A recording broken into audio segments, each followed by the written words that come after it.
भाईजान गड्डी पहुंच गई, लोड करा रहे हैं। गबन वैट चलती पई है जी, अल्लाह खैर करे। ये चोलस्तानी चल रही है जी। चल छड़ी अब अच्छी दे चल दुकान दे चल रफीक आसरा करावी आई उन्हें सारा पता लग जाता है आपको। खास कर बच्चों का फिक्र है, बच्चे अगे लाई जाता छोड़ चकते जी। चलो पुत्र शाबाश शाबाश शाबाश माली मगर दुई कपड़े ले चल इंदे अगू बच्चे रफीक है।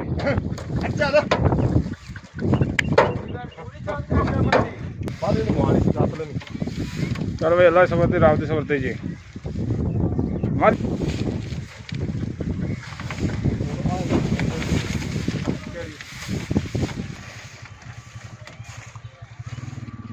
लोड हो रहे हैं। बाकी आप अच्छे में लोड करा रहे हैं।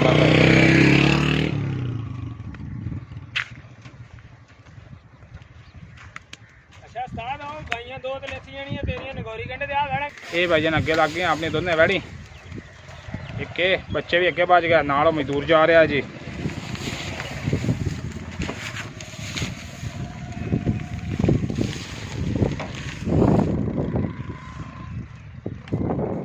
बच्चियां में लोड कर रहे हैं।